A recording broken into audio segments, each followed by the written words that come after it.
کہ غوث پاک کا ذکر کرنا سب کے بس کی بات نہیں ہے، غوث پاک کا تذکرہ کرنا سب کے بس کی بات نہیں ہے، بلکہ اللہ اکبر سرکار غوث پاک خود فرماتے ہیں اور اس کو نقل کرتے ہیں شیخ عبدالحق محدث دہلوی رحمت اللہ علیہ کہ غوث پاک نے فرمایا جب تک میں کسی کو اجازت نہیں دیتا اس وقت تک میرا نام کسی کی زبان پر نہیں آتا، میرا ذکر لوگوں کی زبان پر اسی وقت آتا ہے جب میں کسی کو اجازت دیتا ہوں۔ اب یہاں تھوڑا غور کریں، غوث پاک فرماتے ہیں اور لکھنے والا کوئی معمولی انسان نہیں ہے، محقق علی الاطلاق فنا فی الرسول عاشق مدینہ سیدنا شیخ عبدالحق محدث دہلوی قادری رحمت اللہ علیہ فرما رہے ہیں کہ غوث پاک نے فرمایا جب تک میں کسی کو اجازت نہیں دیتا اس وقت تک اس کی زبان پر میرا ذکر نہیں آتا۔ اب آپ اندازہ کریں جب کسی کو اجازت ملتی ہے تو اس کا چہرہ اجازت دینے والے کے سامنے ہوتا ہے، اس کا نام اجازت دینے والے کے سامنے ہوتا ہے، تو پتہ چلا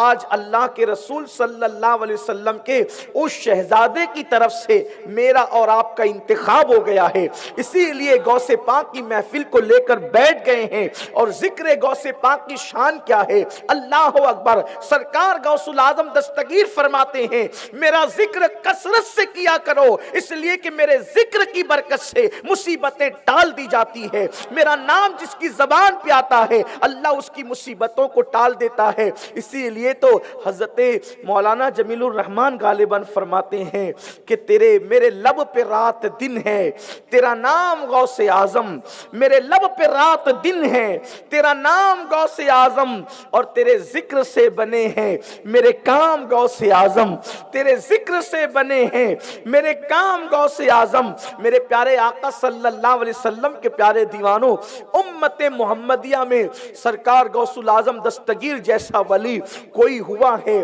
نہ ہو سکتا ہے، اللہ نے ان کو وہ مرتبے عطا کیے ہیں، اللہ نے ان کو وہ شانیں عطا کی ہے، اللہ نے ان کو وہ بزرگی عطا کی ہے، ان کو غوث الثقلین کہتے ہیں۔ غوث الثقلین کا مطلب ہوتا ہے کہ وہ جنوں کے بھی غوث ہیں اور انس کے بھی، انسانوں کے بھی غوث ہیں، وہ جنات کے بھی غوث ہیں اور وہ انسان کے بھی غوث ہیں، اسی لیے ان کو غوث الثقلین کہتے ہیں، یعنی جن و انس کے غوث۔ اللہ اللہ، میرے پیارے آقا صلی اللہ علیہ وسلم کے دیوانوں، انسان جنات کو دیکھ کر ڈر جاتا ہے، لیکن میرے غوث کی شان ہے کہ ان کی حکومت جناتوں میں بھی چلتی ہے، ان کا چرچا جناتوں میں بھی ہوتا ہے۔ اللہ اکبر، اور صرف جنات نہیں، فرشتے جس کی خدمت کرتے ہیں اسی عبد القادر جیلانی کہتے ہیں۔ سبحان اللہ، فرشتے جس کی خدمت کرتے ہیں اسے عبد القادر جیلانی کہتے ہیں۔ اور یہ بات میں ہوا میں نہیں کہہ رہا ہوں بلکہ بہجت الاسرار شریف کے اندر یہ بات موجود ہے۔ ایک مرتبہ کسی نے حضور غوث العظم دستگیر سے پوچھا، یا غوث الثقلین آپ کو کیسے پتا چلا کہ آپ اللہ کے ولی ہیں؟ تو غوث پاک فرماتے ہیں کہ جب میں بچپنے میں مدرسے جایا کرتا تھا تو میرے ساتھ فرشتے آتے تھے اور مدرسے کے بچوں کو کہتے تھے اٹھو اٹھو اللہ کے ولی کے لیے جگہ خالی کر دو، تو چونکہ فرشتے مجھے ولی کہتے تھے مجھے پتا چل گیا کہ میں اللہ کا ولی ہوں، اسی لیے کہا فرشتے مدرسے تک ساتھ پہنچانے کو جاتے تھے، فرشتے مدرسے تک۔ بھائی جو مدرسے پڑھتے ہیں ان کی تو کوئی عزت ہی نہیں رہتی، مدرسہ پڑھنے والے طالب علموں کی کوئی عزت نہیں رہتی۔ کیوں نہیں رہتی؟ اس لیے کہ لوگ ان کو مدرسے کا بچہ سمجھتے ہیں۔ عزت کب بڑھتی ہے؟ جب دستار ہو کر کے کوئی حافظ کی سند لے لیتا ہے، کوئی قاری کی سند لے لیتا ہے، کوئی عالم کی سند لے لیتا ہے، کوئی مفتی کی سند لے لیتا ہے، یعنی کہ جب آدمی ڈگری لیتا ہے تب لوگ اس کو عزت کی نگاہ سے دیکھتے ہیں۔ آپ میرے غوث کی عظمت کا اندازہ کرو،